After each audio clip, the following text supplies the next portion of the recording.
Somme 7. Plainte David te pote bay Seye pour couche. Moun la race Benjamin. Seye, bon Dieu moi. C'est nan ou moi mette toute confiance moi. Délivrez-moi. Pas quitte me tomber nan men moun k'ap persécuter m'yo. Si c'est pas ça, tant kou lion yo fait, y a pote malé. Y a dévoré sans personne, pas capote m'sekou. Seye, bon Dieu moi. Si m'te fait bagay sa yo vrai, si m'te fait yon moun mal, si m'te agi mal ak moun qui te fait bien, si m'te persécuté l'ennemi sans raison, ou m'être quitté l'ennemi pour cible moi, jou li mette main sous moi, ou m'être quitté le marché sous moi, ou m'être quitté le traîner nom dans la boue. Seye, levez non, mettez-vous en colère, levez, prends position contre l'ennemi qui fin déborder. Levez non, vin pote m'sekou, parce que c'est justice ou m'a cherché. Semble toute nation yo bon côté ou, rete dans ciel là, gouverner yo tout.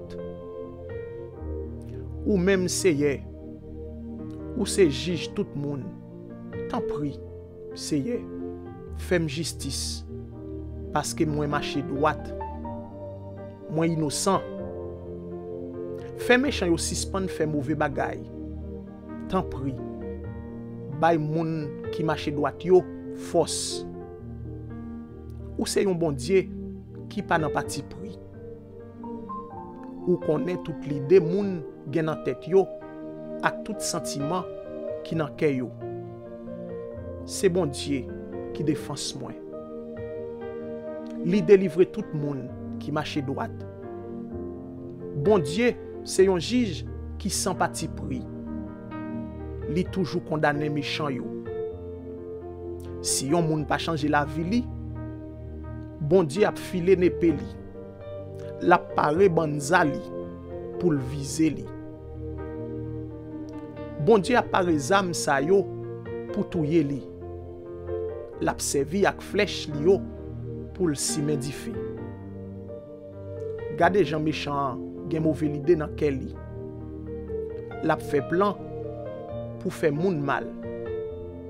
L'a plaidé bay menti. Li fouye yon gros trou bien fond dans terre. Les fini, c'est lui-même qui tombe là-dedans li. C'est comme ça. Malè li te paré pour l'autre moun, c'est sous li tombé. C'est propre méchanceté qui tourne contre lui. Moi-même, m'a dit Seye merci pour justice li. M'a fait louange Seye qui en haut dans ciel là.